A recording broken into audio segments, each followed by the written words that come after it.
because you're going to be going home and you're going to be bitter and you're going to be angry, or you're going to lose an employee. And now that causes another set of problems, or you're going to have an underperforming set of employees. And that's its own set of problems. And that leads to burnout too. From humble beginnings, Insurance Claim HQ has grown to one of the largest property casualty firms in the country. We didn't do it alone, and you shouldn't either. Every week, we're talking to claims professionals and top experts from all over, all to help you grow your business and make you stronger. Let's level up together. I'm Galen Hair. Welcome to the Level Up Claims Podcast. Most business owners don't set out to build a life they're desperate to escape. But somewhere along the way, success starts demanding more than it gives back. The calendar fills up. The mental load never shuts off. And the business that once created freedom slowly begins taking it away. Michael Ian Cedar is an executive coach and former Broadway tour producer whose leadership philosophy was shaped not just in boardrooms, but in high-pressure environments where people, emotions, and split-second decisions mattered every day, sometimes to the tune of billions. Today, he helps ambitious leaders reclaim clarity, presence, and freedom without giving up the drive that made them successful in the first place. Let's jump in. Michael, thank you so much for joining us. Thank you for having me. This is an absolute pleasure. So I'm looking forward to our conversation today, and you get this all the time, I would be remiss if I jumped right into it and we did not cover your background, right? Because frankly, in the insurance world, at least, we don't run into your background a lot. So what led you to Broadway, good sir? Yeah. So if you look at my career, it actually looks like it's all over the place, but there's one thin red line that goes through all of it. Originally I started as like a wedding MC, and then I ended up going into um, Broadway bus and truck tours. And then I went into producing dance events. Then I became a coach and guide in the corporate world. But if you really look at it all has one thing in common. I love creating environments for people to be the most true version of themselves or to learn about themselves. And I always saw theater as a safe place for people to self-reflect, to bleed, theoretically. Not shouldn't say that to the insurance world, probably, you know. Um, and so that's how I ended up in the Broadway world. And I was really desirous because I was on what's called a bus and truck tours. Um, Fiddler on the Roof, Thoroughly Modern Millie, Joseph, a bunch of other different things. I loved bringing the energy of New York, which is where I'm sitting right now in the city. I loved bringing that energy and the ahas and the awe and the spectacle to people who might not have access to it as regularly. And so that's what got me into the Broadway world originally. But the coaching and the Broadway, to me, are the same thing. Can I create an environment for someone to be uninhibited? Can I create an environment for someone to feel present? And so there's how I got to Broadway. And some interesting similarities in terms of the people you're dealing with, right? Obviously some very big differences in terms of some background and even some personality, right? But some big similarities, which is that the folks you were dealing with in Broadway, bus and truck tours, national tours, 130 cities. So I know you were putting on national tours all over the place, right? These are people, many of which, who have attempted to accomplish this goal for their Yep. entire life. Yep. And usually they want more, right? They also want to be on Broadway or in the London production or whatever that thing is. They're quite driven. So, although this is successful by the standards of the thousands and thousands of people that want to be on Broadway, they still want more. And I can't imagine your target clientele is much different. They're very successful people that are still driven to do more. You know, it's yeah, you're very intuitive to pick up that parallel. By the time you are making it to that level, you you worked pretty hard to get there. And what often happens, and we're talking first the Broadway, but even in the corporate world, by the time someone's in my care, that's a significant investment, whether they're making the investment, but typically the company's making that investment. Um, by the time that someone's at that point as being a top of craft or a top performer or such a high performing emerging leader within their organization, whether it's Broadway or corporate. And at the end of the day, they're the same thing. They're designed in most cases to make money. Very rarely is theater designed not to make money, at least in the commercial sense of producing theater. And taking it back to the Broadway shows, one of the things that was very hard for me when I was touring myself as a company manager was how many people were unhappy and burnt out with where they were. I'm sitting there going like, I worked my entire life to be here.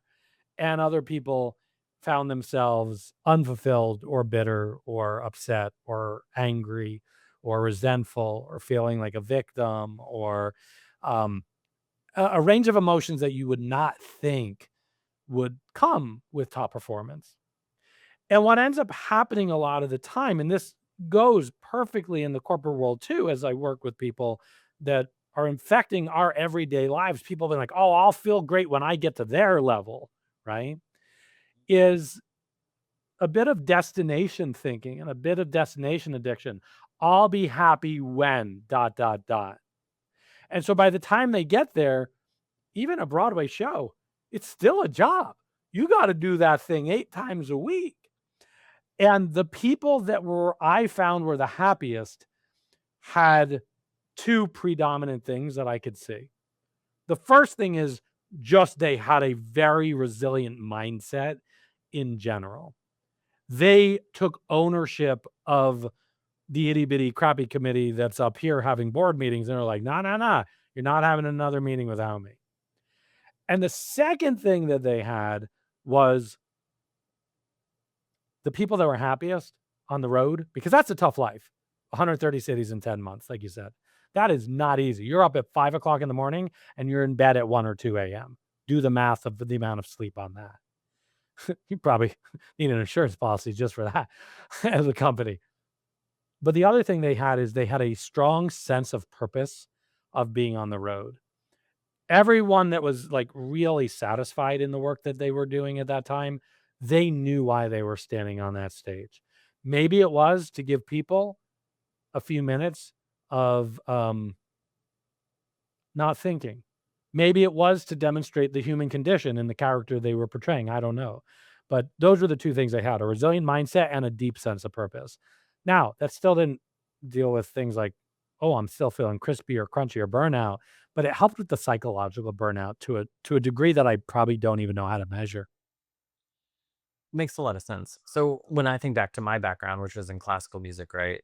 Mm, Freedom is a really driving force, right? It was a driving force for me going into classical music. I'll have all this time. It's not even like you don't do truck tours. You're not doing 8 operas a week. You're doing three, maybe, if that, right? And, my mind, oh, this is perfect. I work 3 nights a week and this is my life, right? And then you realize, like, it all comes crashing down, right? The 3 hours of practice a day, which is nothing, but with your voice, you can't do much. The 4 hours of listening today, the 2 to 3 to 4 hours of German, Italian, French, and diction courses, right? right. The actual language courses you had to take, the constant sight reading, the being called in at the last minute for a tech rehearsal because something had changed, to the being called in for another run through because they had swapped out the orchestra, right? All of those things, you kind of looked around and you're like, oh, I took a job where I could work 3 hours a day and somehow I put in 18 hours today. Um, it feels a little trapping, no? And interestingly, I'm realizing this now as I'm talking to you. This might be the worst episode ever because you might just watch me all have a breakdown today. But I'm realizing I made the exact same decision. I left working at a law firm, Uh-huh, working 16 to 18 hours a day, billing for another person to open my own law firm, uh-huh. where sleep is a commodity. And, I make it through my sleepless days unassisted, as I like to say. So I do it the old fashioned way. Uh, but I'm realizing that, like me and so many other business owners, the freedom is lacking. So Yeah. because there's a real hidden cost to that. So what is kind of your strategy in dealing with these business leaders that kind of came in for the freedom and the ability to really go in and advocate for others and chase that happiness that kind of feel trapped today? Yeah, well, there's several. I mean, man, my gosh, there's a lot of questions there, and you're welcome to have an existential crisis at any time if you choose Thank you. to. Like, I've got this is tissues nearby, so what's that? I said I have tissues ready, You got ready to go. tissues ready, an audience to listen. It makes great theater, great opera, as a matter of fact, right? Tragic. Um, there's several things. One, I said destination thinking before. I've heard the term, I don't know who coined it, destination addiction. That belief that when I get to that next thing, when I start my own business, it'll be better. When I finally land the professional jobs, it'll be better, right? And so that's the first thing is the number one thing when I work with corporate executives. If you look at the way that I bill myself, if you will, I call myself by trade a mindset and leadership coach. Notice it's not a leadership and mindset coach because, as I said, the most resilient performers that I had worked with, they already had a very resilient mindset. They took ownership. They were a creator instead of a victim. They were life's happening by me instead of life's happening to me, even in the most harsh of situations like a bus and truck tour. But in the, and in the corporate world, the first thing is when I work with corporate executives, let's say I walk in and I'm doing a 6-month run with a business. I do something that freaks the HR team out. I come in, I go, "Hey, how y'all doing?" We like talk for like 3 minutes. I go, "All right, we're gonna sit in silence for 1 minute. Don't do anything. Don't write anything. Like just be here. Put your phones in your pocket. 1 minute, and I'll stand right in the middle of the room, right in the lion's den with all these people that don't know me or haven't met me, and I'll time it for a minute. And at the end of the minute, I'll go, how was that? How was that? And inevitably, about 20% of the room is like, oh, I needed that. But the other 80% is like uncomfortable, awkward, don't like this. The silence was definite, like really negative words.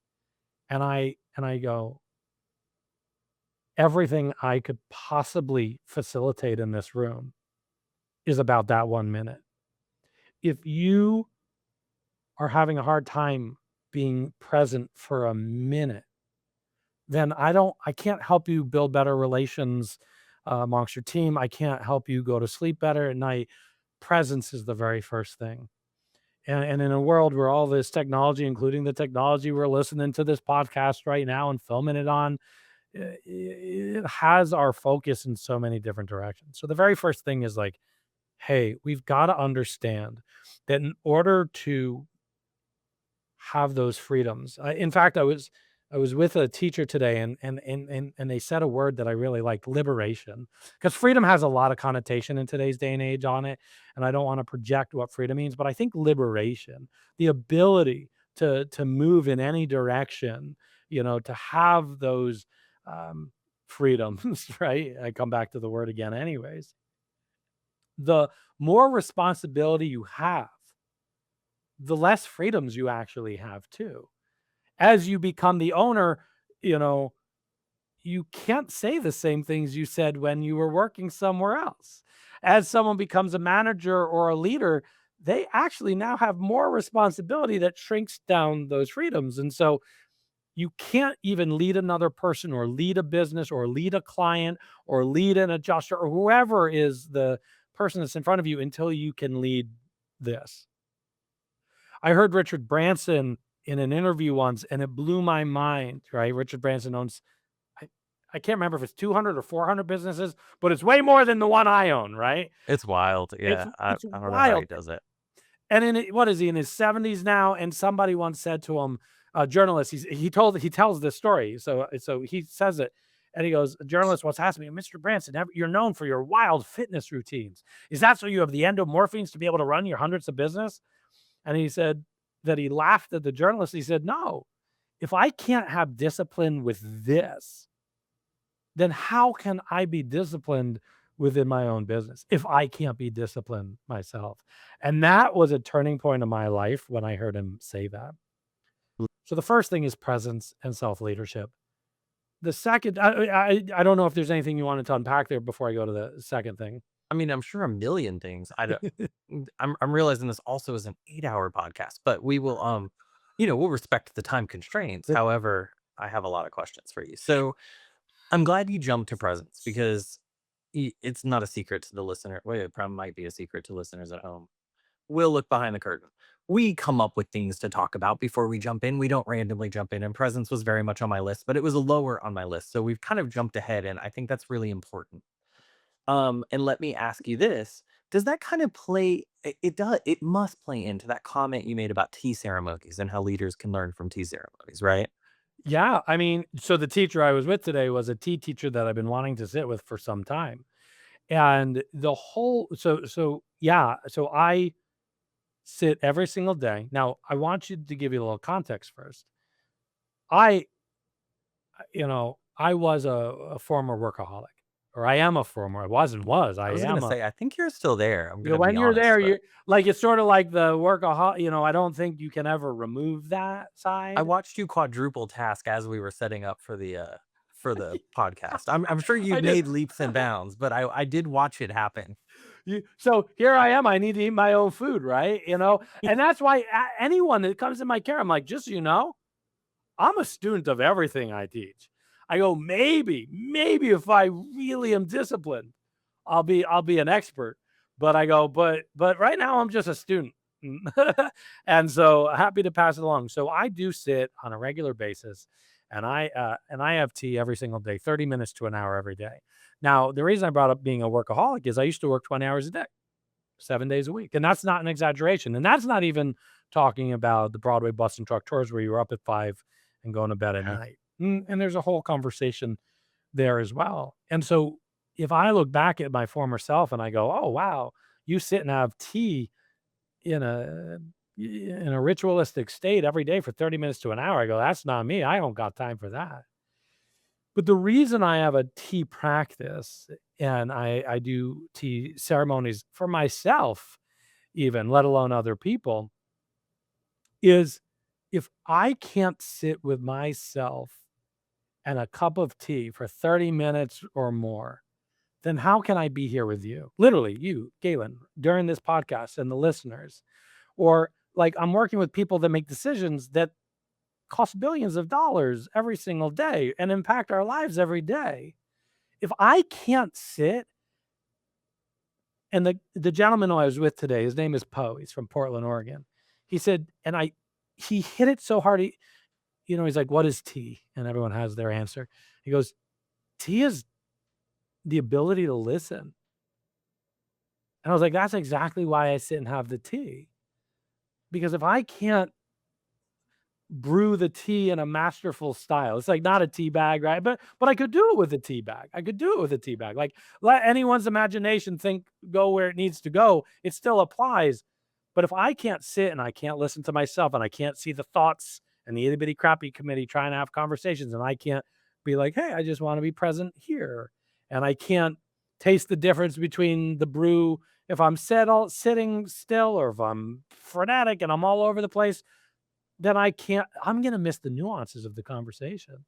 So my presencing practice for me is tea, and interestingly enough, when executives come in, I don't sell tea. Like, I don't, "Come on in, let's have tea," but I serve tea, and there are so many executives, and I'm not here to convert anyone into tea lineage, but there's so many executives who they pick up on the nuances of the way that I serve tea, that they actually now have a tea practice themselves, and that was never the intention. They just recognized this is something sacred, and the word sacred just means set apart from. Mhm. This and the way you serve me tea makes me feel present, and they've taken it into their own life. I don't teach tea, I don't do any of that. I just serve it because I think it's good hospitality.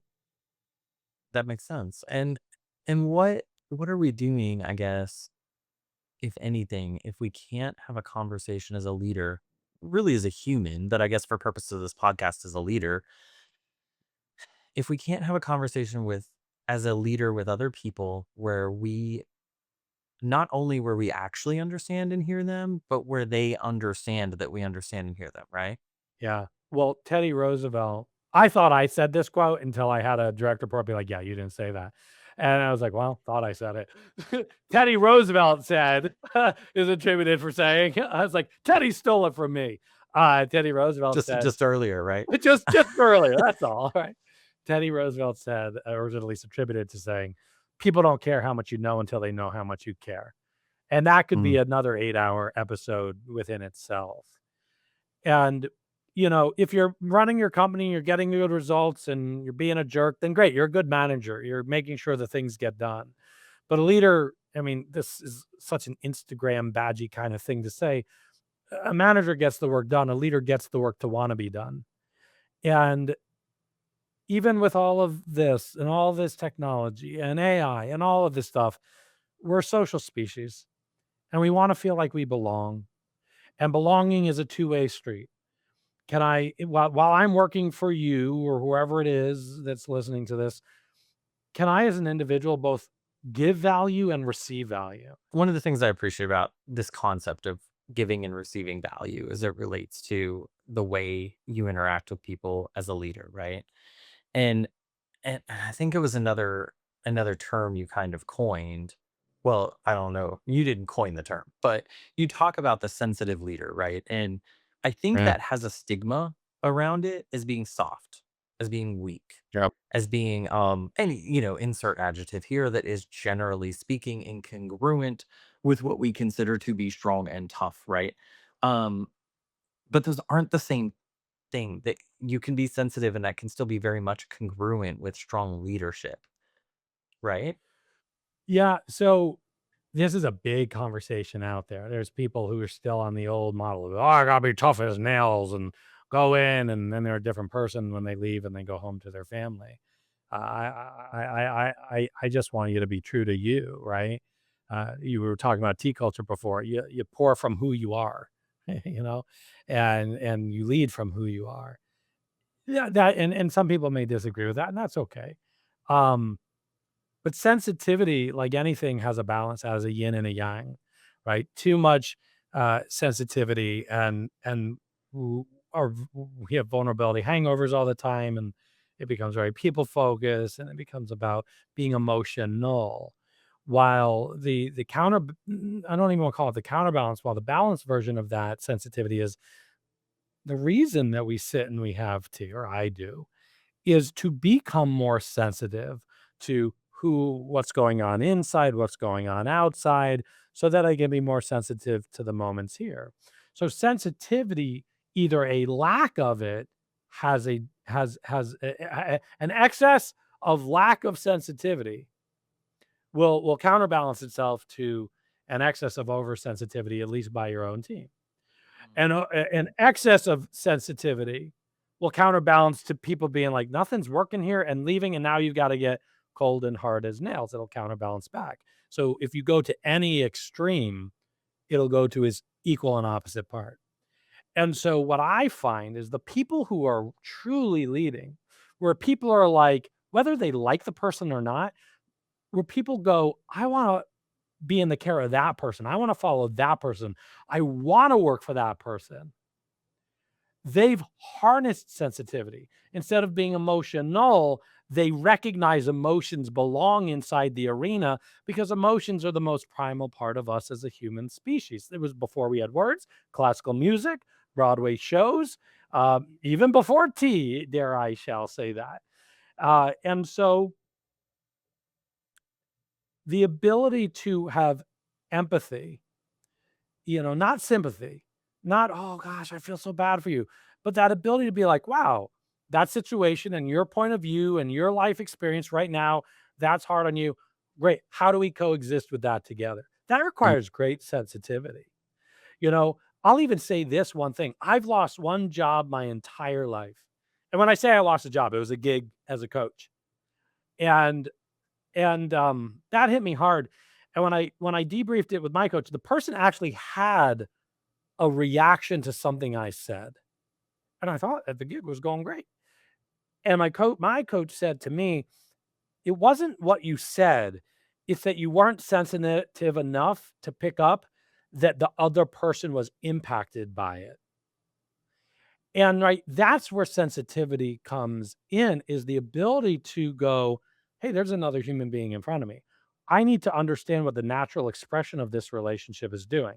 And I know I'm throwing out a big idea here, but like, what is the person doing and saying? Now, sometimes it's just like, hey, we got to get the work done. I know we're having a hard time, but there's three things that people must have when we are in when an individual, a direct report, or an entire organization um, feels like they're under attack, or there's too many potatoes and not enough potato sacks, meaning time. And that's they Yeah. need certainty, autonomy, and relatability. So that we want relatability in leaders. We want that And yeah, I mean, I think we want that in everyone, right? Theoretically, at least, hopefully, unless it's someone we really as a don't like, and species. then maybe we don't want to feel relatable to them. But, as trial lawyers, well, Jerry Spence, who I think was still one of the greatest trial lawyers to ever live, one of the things I learned from him is I learned a couple of things from him that are kind of directly relevant to this, right? Which is a lot of people listen, but that just means they're quiet while they wait for their turn to speak, Huh. which probably isn't being present. And then the other thing is that, which I think is really interesting because your coach seems to have hit on that, right? Is part of listening is not just hearing the words that they're saying, but feeling their reaction to the thing they're saying, whatever the emotion underneath either their words or their facial expression or their physical reaction might be. And those emotions, I think as leaders at least, those emotions can be more important because our employee, our team member might tell us something that we want to hear or that they Huh. think we need to hear, or they might be telling us what a problem is, but they might not know what the problem is. And subconsciously, they might be able to communicate that in a different way that if we're not paying attention to, we'll take the words at face value. And it's not that that person is a liar or misrepresenting, it's that there's more to the communication, which is, look, and we're not going to have the AI discussion. We wouldn't have enough time, right? But it's one of the reasons as we continue to move more towards remote, more towards autonomous work, more towards AI, we have to be very careful, I think at least in the way we interact with our team. And that's where it swings back to the idea of feelings is the right word, but I think sensitivity encompasses it more, right? We don't need to feel their emotions, but we need to be sensitive enough to go, hey, there's something more there. Tell me more. And a lot of times when I do the work that I do, I'll have like super foundational level stuff. I'll go to a senior exec. I'm like, go ask your direct report. What do you do that gets in the way of them doing their best work? They're like, I'll never ask that question. I'm like, why not? They're like, they're going to tell me stuff I don't want to hear. I go, but if you're the one getting in the way, wouldn't you want to know? And so there's that ability to be sensitive. I'm not saying that we should go out and do that, though I do think it's a great question for those of you listening in. And then to ask the counter question, what do I do that helps you do the best work? But the ability to also have those uncomfortable conversations where you go, oh, wow, I am a part of this. Now, some people might be oversensitive Yep. and there just needs to be a direct conversation there too. But I always go, wouldn't you wanna know if someone's feeling that way so that you can pick up on what do you do about this? Do you have a conversation? Are they the right fit? Are they in the wrong organization? Are they in the right organization, but you're misunderstood? Sensitivity is such a big part, and that goes into the burnout that we were talking about to begin with, is you're gonna get burned out if you're picking up so many other people's pieces because you aren't sensitive to them to begin with. And leadership by nature is unfair. And I know that sounds so awful to say, but I love it. Like, I'm willing, if you're assuming a role as a leader, you're going, I'm going to do my work, but I also need to be strong enough and sensitive enough to pick up where maybe the sensitivity work where maybe they don't have it yet. And if you're not sensitive to that and you can't read another person and you can't have an open dialogue and you can't have the uncomfortable conversation, of course you're going to be burnt out because you're going to be going home and you're going to be bitter and you're going to be angry or you're going to lose an employee. And now that causes another set of problems, or you're going to have an underperforming set of employees. And that's its own set of problems. And that leads to burnout too. Mm. So I guess let me ask this because I'm trying to think through my competing voices in my head, right? So voice one says, "Hey, I could do this forever, and we're already over time." Um, I have at least 70 questions that I am trying to push out of my head so I can stay present in the moment. So I have two things I really want to hit before we leave today.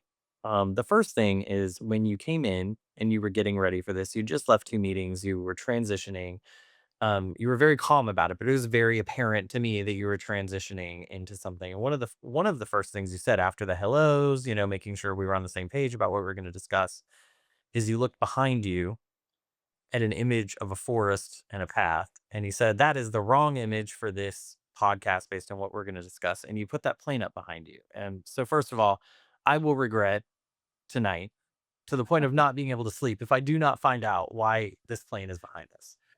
And there's 2 things there. One, I always schedule meetings 25 minutes or 50 minutes or 80 minutes, and I just happened to not be disciplined with my time, and I ran over, so I didn't have my transition time, because I like to have that transition time. 2, the airplane. So I didn't actually answer one of your first questions. You said, "How do you deal with the burnout?" And I said, "There's 2 parts." And I said, "The first part was presence."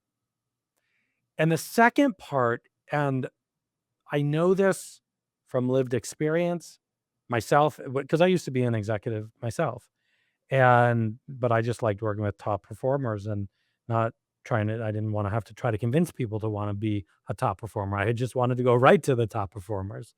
Um, I've learned this from teaching it. I've learned it all kinds of ways. And, it's like the phrase, I can picture the guy, but I can't think of his name. He has a book called "What Got You Here Won't Get You There," or and regardless to the book title, it really is true. As we level up, what got our careers to a certain point are not the same things that get us to the next point. And for most people, in my experience, they got to where they are in their careers by the time I'm working with them because they hustled, they grinded, might have been a workaholic or perfectionist themselves at some point. And so I learned something interesting that I think applies to this second part of burnout, outside of if you can't be present, be prepared for burnout. And that is the analogy of the airplane.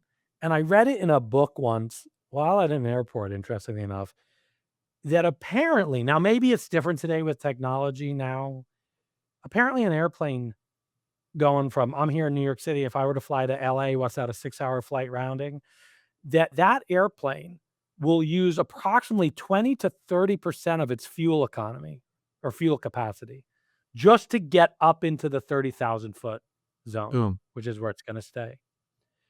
Now, when you think about it, that means it's using, within the first 15 minutes, 30% of its fuel economy. And again, if I'm wrong here, it's probably falling in that zone, which means if I keep grinding with that same turbine running at that speed, I'm now going to run out of fuel less than an hour into that 6-hour flight, probably even 30 minutes if we did the math. And what experienced myself, and I see every single day of my work, is most people have learned how to take off, but they haven't learned how to keep their airplanes up in the air. They're so used to being able to use that level of fuel that they feel guilty when they're up in the air and they use less fuel. And by the time you're up in the air and there are direct reports and there are vendors and there is maybe money and the company is not living paycheck to paycheck, we only know the comfort zone and we only know the imprint on our lives of running with that high octane, high fuel drain. And so we keep pushing the same way. But in the reality, once that puppy is up in the air, once the airplane is up in the air, it's just a glider and the engine is just pulling it forward and maintaining altitude. And so whenever I go, hey, if you could get 3 times as much done, but you're going to use one fifth of your energy, I go, what's that going to feel like to you? Everyone goes, guilt, anxiety, like I'm going to get fired.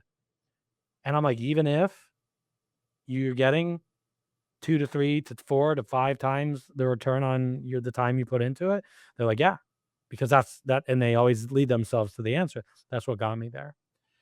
And so there is a major discomfort that our day goes from I get things done to people are my day, right? The moment we go, people are an interruption to my day, to oh my gosh, people are my day, then we're flying the airplane at 30,000 feet.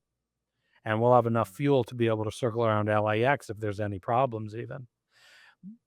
But in order to, and I know I'm speaking in an analogy here, but what I want to bring to the table is burnout I see comes from, well, this is the way that it's always been. This is the way it's supposed to feel if I'm doing it right. But it's not that way, especially if people are starting families and other things, or have families, or the families are expanding. Like the moment you have a kid, or a second kid, or a third kid, or a fourth kid, or sourdough starter in your refrigerator, the way you change the airplane is different, the way you run Yeah. it. But nobody's been taught. Very few people have been taught how to keep the airplane in the air. They only know how to take off, and they keep using the same fuel economy, which creates that burnout. Yeah, exactly. I mean, I won't get into personal stories, but I personally believe if I had not focused on figuring out how to just move the plane as opposed to constantly climb, I would not be where I am today. I would not be who I am today. And I might not even be here. And because your life changes so profoundly when people move from being an interruption to being the focus. And That's right. if anything, I regret the 30 something years I spent climbing because I probably didn't need to spend quite that long climbing. But Yeah. no regrets at the end of the day, right? But if you had to ask me, would you continue have grinding at that level? I'd say no. I reached a place where I could have, and you can also climb level, climb level, right? You don't have to constantly climb. Right. Well, and then Well, there's a distinction there. There's optimum energy and maximum energy, but we shouldn't always be pushing maximum energy. Just because we can doesn't mean we should. But there's a time and a place to do maximum. But you got to recognize when those are. Well, Michael, this feels like such a letdown after all this conversation, but I can't finish a podcast without asking. Although I'll be fascinated to hear your answer because usually we have these guests and they kind of have a central theme that they keep talking about. So I already kind of know the answer. But with you, what does it mean to you to level up? Oh, fun question. Get to the next level of your own discomfort. Or Oh, you're asking me, get to the next yeah. level of my own discomfort. Like, I heard Grant Cardone once say, "If you got problems, that's okay as long as they're new problems," right? Like, it's like if you're having the old problems, and so it's like for me, it's sort of like that. Like, if I'm comfortable, then I haven't leveled up. I think I've just, I heard Leif Molo, one a Navy SEAL who trains Navy SEALs. Someone asked him while I was interviewing him, "What if there's one thing to know? What is it?" He goes, and I can't agree with him more. He said, "Get comfortable with being uncomfortable faster," and that's leveling up. I love that. Michael, I've been borderline abusive with your time today, but I mean, I could have done this for hours. So I really appreciate you being with us and giving us so much time. Well, I thank you, and I don't think you're abusive at all because is it abuse if you're enjoying it? Well, I mean, there's an interesting question, but probably a legal question. So Yeah, and maybe not talk about that with a group of lawyers. I appreciate you so much. Thanks for being with us. Thanks, Galen. I'd like to thank Michael for joining us on the show. There was a ton to unpack and a ton of things we could have thought. But I think one of the most important things is just that constant tension between growing and focusing on the people around you, which is not necessarily the same as the constant hustle and grind. The hustle and grind is so important. It will get you to where you are today and it will help you continue to grow. But don't forget to take a second and actually minister to the people around you because ultimately they helped you get here and they're the ones that will keep you here. Follow us on Apple, Spotify, or your favorite podcast player. And make sure you like and subscribe to keep up to date on our latest podcasts.